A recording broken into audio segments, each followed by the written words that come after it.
For a great cup of joe, there's one thing you should know. Your morning brew can also be playful. Buff Boy Brewing guys make the temperature rise, and you surely feel naughty when you swallow our coffee. If you want some real heat, give your mouth a fine treat. You will want some more, rest assured. Buff Boy Brewing, you can't get enough of.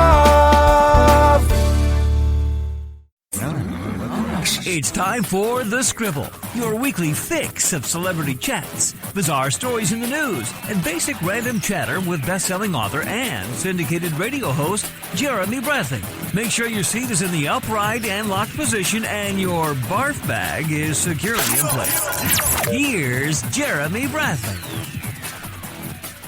Thank you very much, Larson. Jeremy Bradley here. This is The Scribble. Thanks so much for tuning in today at thescribbleshow.com, on iTunes, on SoundCloud.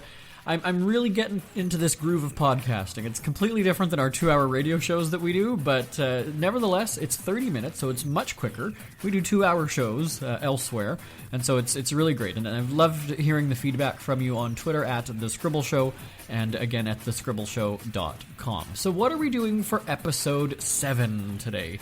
We're doing a bluegrass special. Now, I know what you might be thinking. Bluegrass, country music, it's all the same thing. Don't even go there. Don't even say that.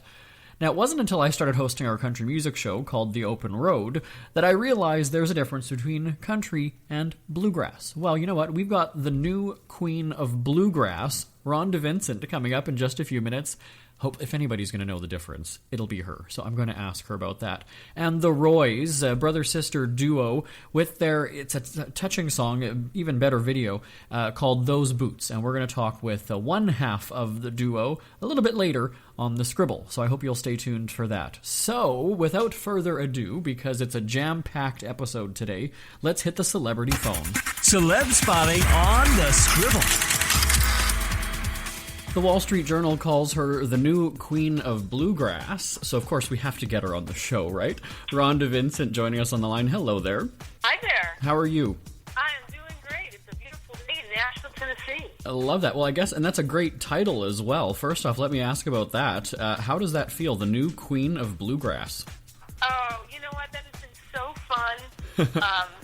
Something that I guess you can't take it that serious, but people do. They, say, oh, you're the queen of bluegrass. And then, so it's a fun title to have. Did you get anything for yourself, though? Like, I would have got, like, a crown and really played it up.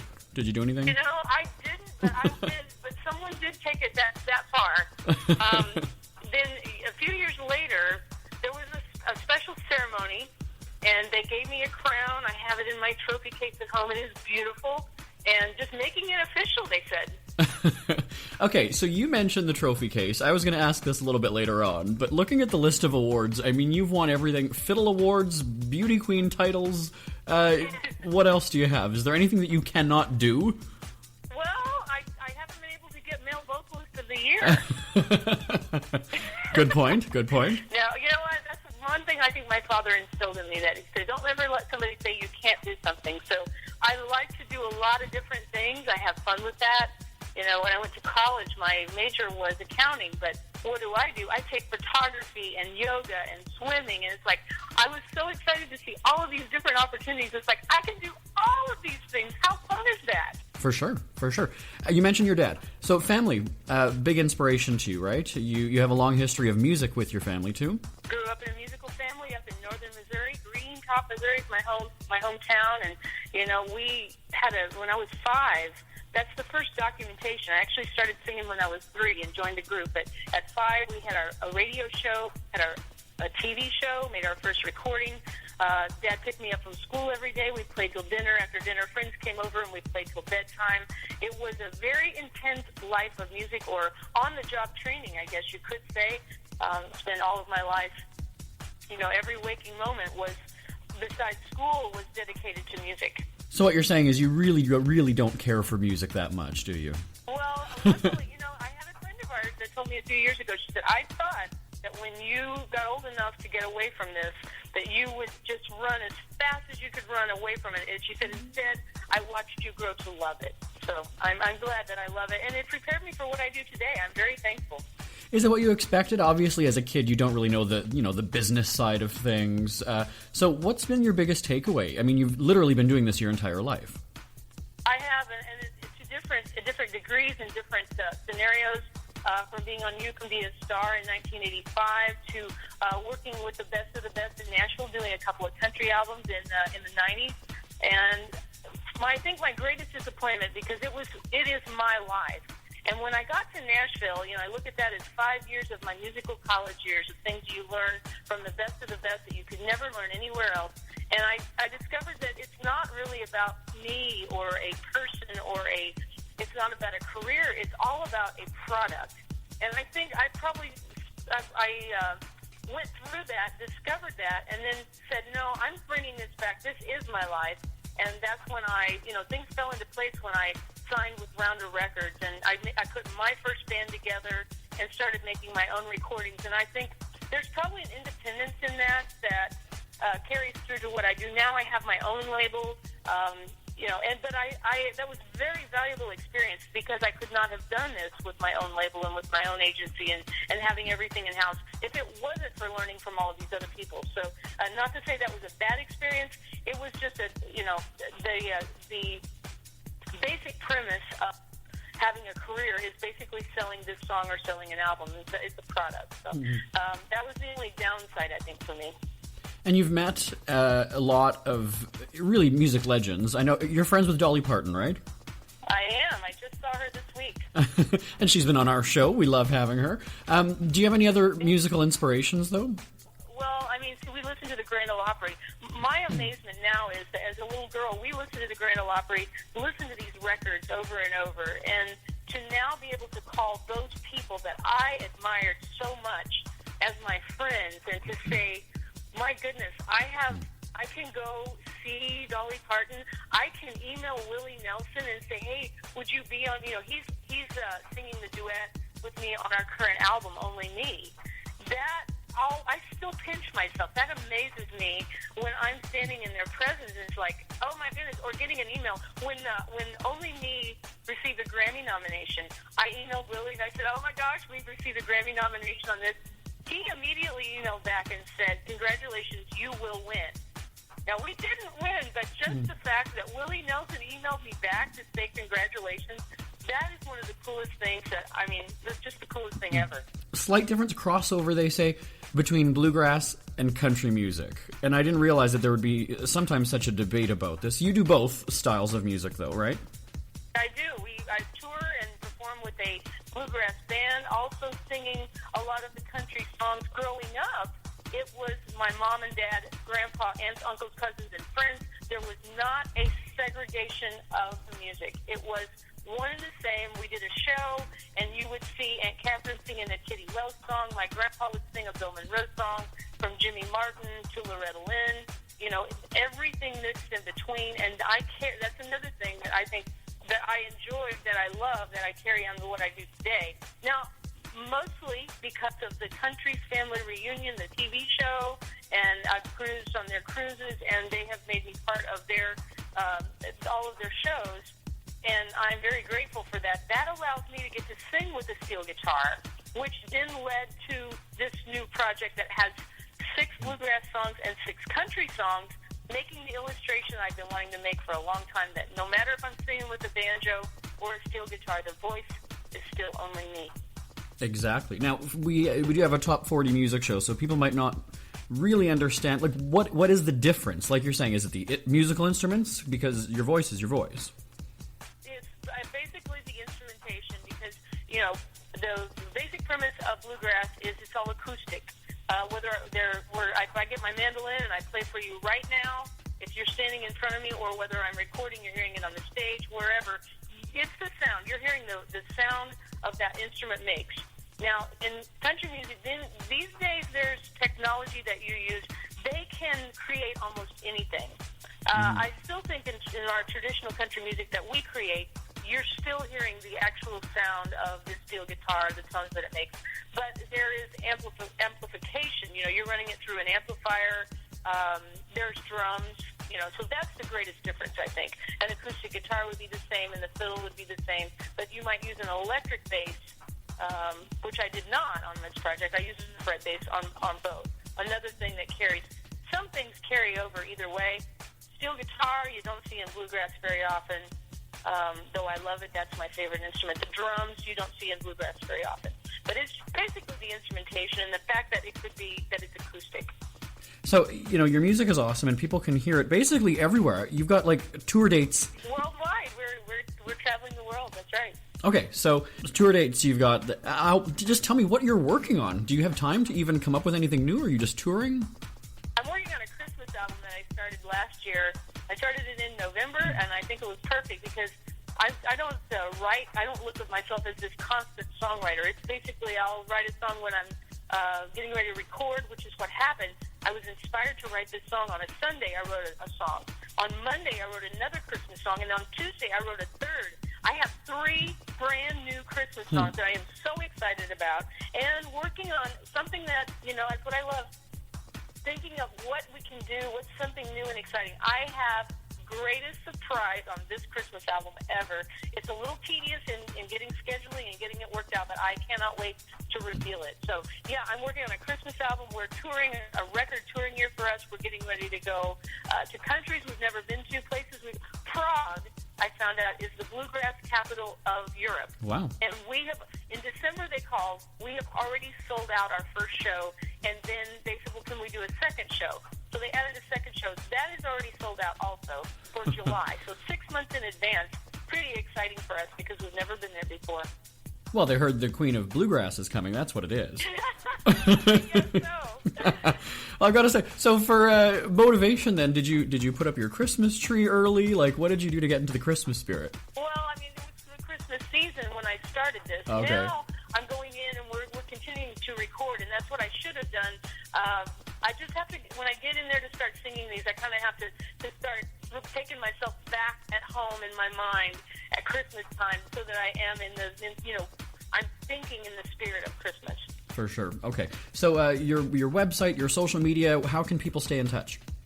RhondaVincent.com has all of our dates, and there's a message board. I'm on Facebook. We just hit 95,000 likes, so I'd love it if you join me there. I'm hoping to get to 100,000 right away. I'm Rhonda Vincent Official on Facebook, so Rhonda Vincent Official. Join me there. You can even put in a request for if you're coming to a show. A lot of times people will post and say, hey, I'm coming to this show. I'm going to be in Glasgow, Kentucky on Friday, and I'd like to hear All-American Bluegrass Girl, or, so it's a great way to stay in touch, and I read as many as I can and respond as much as I can. And the reason that they do that is because they can't get tickets to your other shows because they're sold out. So that's a good problem to have, isn't it? Well, maybe so. Always got to put that positive spin on it, right? I love it. Well, she's the new Queen of Bluegrass, Rhonda Vincent. Thanks so much for joining us today. My pleasure. Thank you. Are you tired of commuting to a job that makes someone else rich? Working harder than ever, but getting nowhere? Do you hate spending hundreds of dollars every week on daycare? Having someone else raise your children? With our opportunities, you can start earning money as soon as next week. You get to be the boss, work from home, and live a happier life. At Be the Boss Network, you'll find hundreds of work-from-home opportunities that you can literally start today and be earning money as soon as next week. Go to freedom41.com and start earning money as soon as next week. You get to be the boss. Get out of the rat race. Work from home. Go to freedom41.com right now and change your life today. That's freedom, the number 41.com. Go to freedom41.com and start earning money as soon as next week.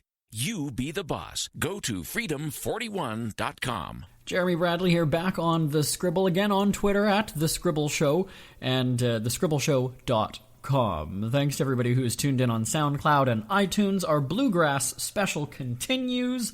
I just feel by the end, we've got, another 16 minutes or so to go. I'm going to start talking with a twang. I'm going to start leaving, the G's off my words and talking like that. But either way, hey, you know what? I'm from the prairies of Canada. Let's just say that. I grew up there. So, that's not too far off from where we're going here with this. So now the Roys, brother-sister duo, making incredible waves in bluegrass, and especially with the new video called Those Boots. You know what it's time for? Celebrity Phone. Celeb spotting on the Scribble.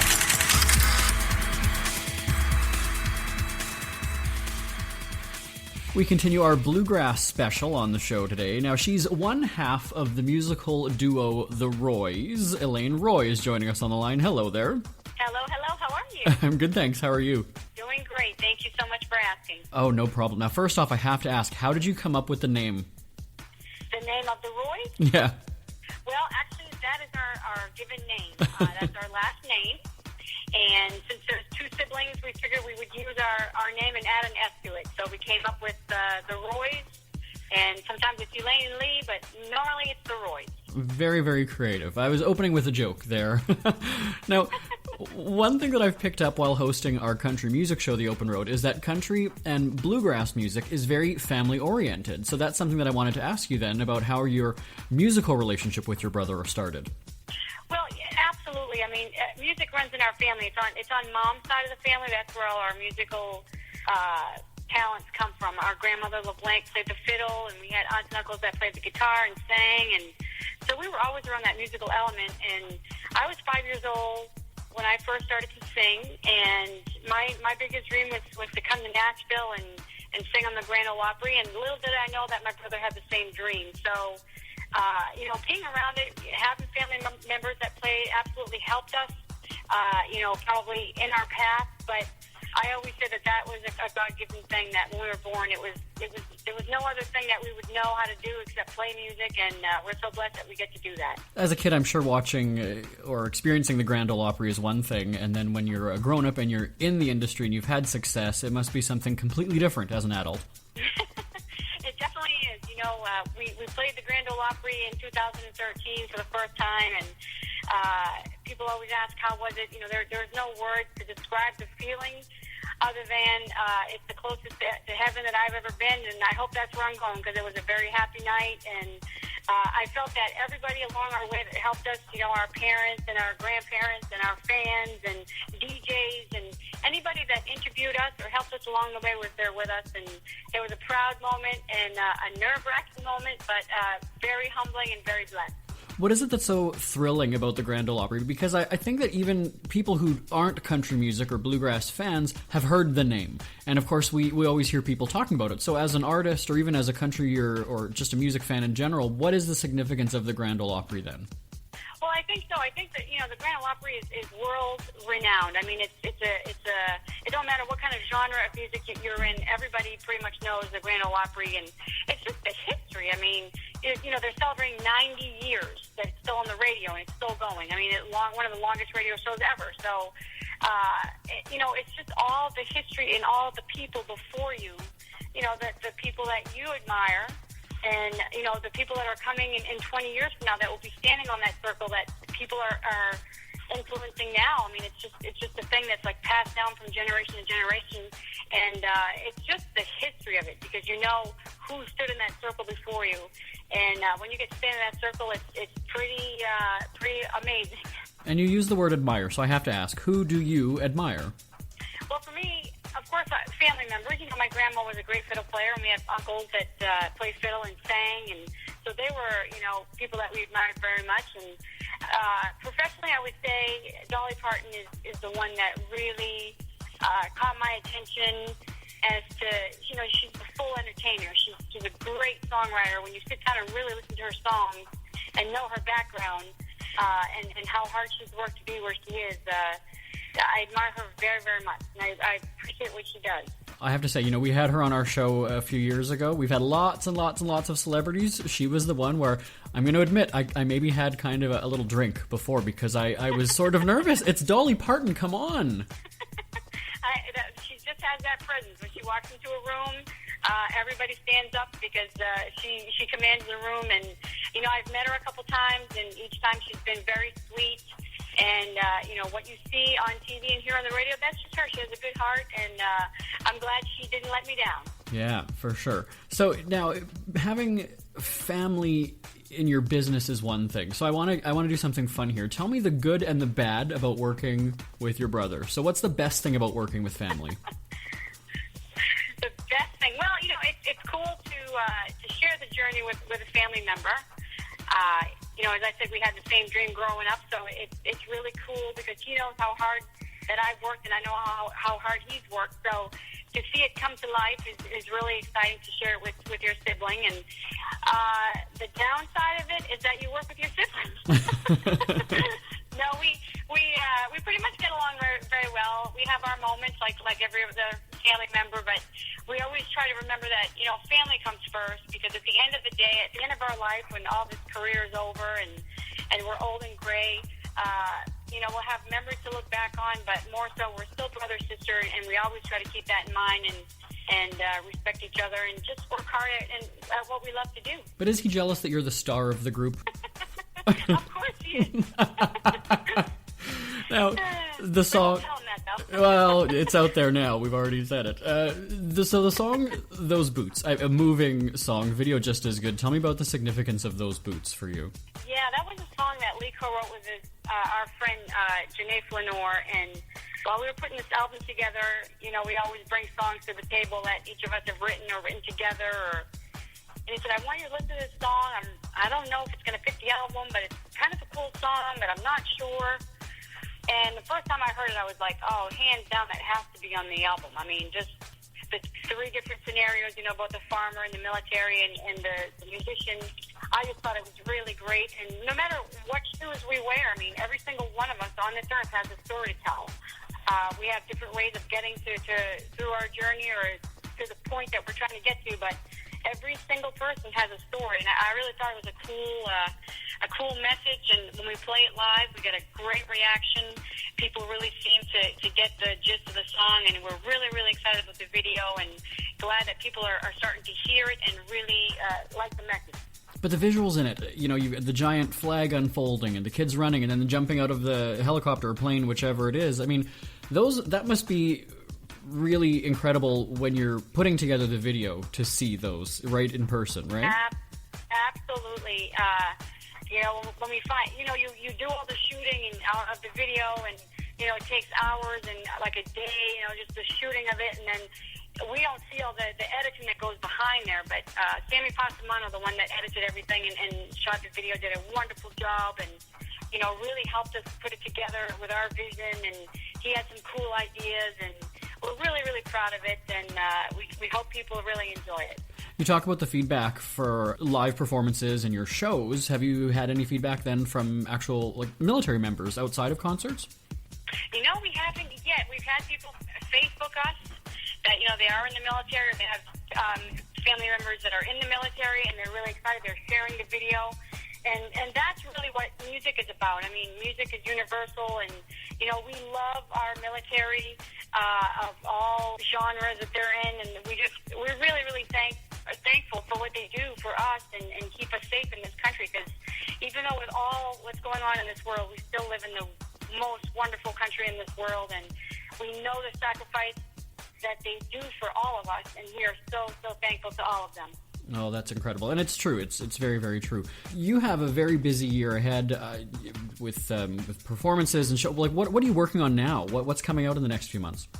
Well, just more shows. I mean, we put out the album in September, and we're still on the road touring for this album. And now that the spring and summer are here, that is our main thing to do. I mean, we're out on the road meeting people and singing our songs and hopefully making new fans along the way. And we're excited to be touring. And this winter, we're going to also have a Christmas tour for the first time. We put out a Christmas album last year. We put out 2 albums, not just one.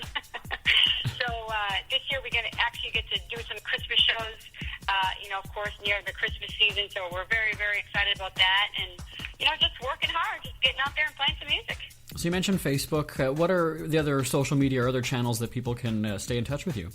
Well, they can definitely go to the website, theroysonline.com, and they can learn everything about us. And we have merchandise and all kinds of good stuff. And they also can, get on our Facebook and on our Twitter, all from that page right there. So that'll keep them all abreast. And Facebook is actually Lee and I that, post and respond and